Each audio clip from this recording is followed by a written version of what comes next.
Well, if you love Legos and you have kids, then you should get to Prairie Bricks in Moorhead. That's right. Zachary joins us today from the store. He's going to give us a look at his inventory, some of it new, some of it nostalgic. Welcome to the show. Thank you guys so much for having me. Absolutely. So you have a lot of very unique kits, and you got a variety of Legos at the store. I have stepped on many a Lego in my time. I know they're big around my house. So tell us what we can find at your store. Well, if you come into my store, you'll find over 800 unique Lego sets available, hundreds of minifigures, and we have bins and bins of just random bricks you guys can sort through and pick whatever pieces you want. That's amazing. Wow, so you brought some great items here. Even the most amazing piece is right here. This is the first Lego set in North America. Lego set number 001, Gears, yes. That's OG. so crazy. Yes. It's the OG Legos, that's right. Yep.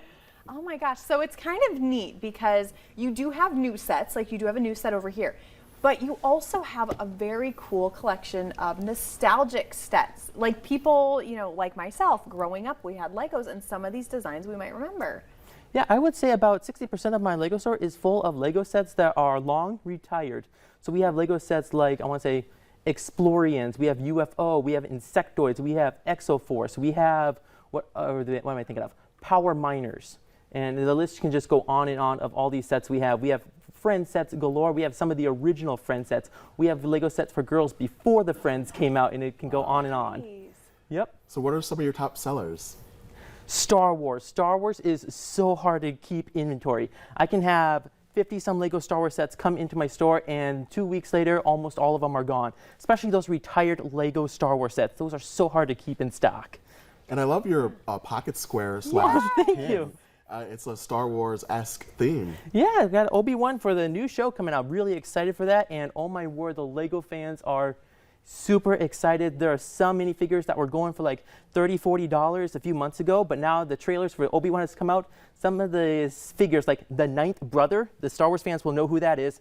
He was like $30, $40 a few months ago, and I just saw him go on eBay for $130 for this little minifigure. Wow. Yes. That's so crazy. And what's neat about it too, because you have the new things, you have the legacy things, going into your store is kind of like seeing almost a history of Lego throughout the years. Yeah. Isn't that kind of And I have to say, it's a huge thank you. Thank you everyone out there who has sold me their old Lego collection for me to inventory and resell, and basically kind of have like a little mini Lego museum in there. And it's really because of the generosity of this society of ours that I've been able to have this store, and I really want to thank the community for that. One of the things that you have too that probably inspires a lot of people, especially kids, is you have some displays usually of different things. You had Titanic, you had some animals at some point. Tell us what you have. Yeah, we have a 4-foot tall Duplo giraffe to introduce you at the store.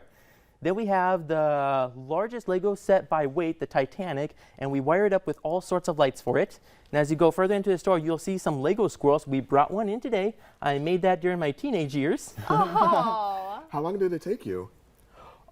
I want to say that took me about 2 weeks to design and a day to put together, really because I didn't have every available piece available. I had to search for my Lego sets in bins, as most people do. So let me ask you, do you have like clearance items that you offer? Unfortunately, no. Okay. Probably Legos, the demand, I would imagine. Yeah.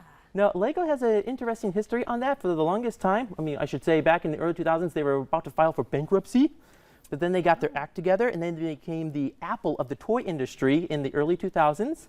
Then recently now, they're kind of becoming like the Louis Vuitton of the toy industry. All right. We love a Louis Vuitton. We love Louis. So Zachary, it sounds like you probably have a story like a lot of people have where you grew up with Legos and it just became a passion of yours. Where does this start though? I'm curious, what's your first memory of that? It started before I could remember. My parents got me a tub of Duplo just to keep me occupied. Then I would build whatever I could, even like a little foot-tall giraffe apparently at one point, according to my mother. Aww. And then eventually they got me a bin of Lego parts at the age of 4, and the collection just kept growing and growing and growing ever since then.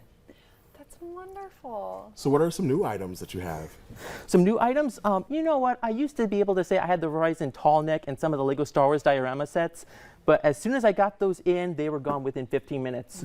So people really should be at your store, paying attention to your social media, seeing what's coming up. We did put the store information and the hours on your screen. So if you do want to get in touch with Zachary, check out Prairie Bricks, the most amazing Lego display in the area. Thank you again, Yes, Zachary. This thanks, is Zach. so fun. Thank you for having me, and thank you for the community for supporting the store. Absolutely. Awesome. All right, stick around, guys. We've got your daily dose of motivation next.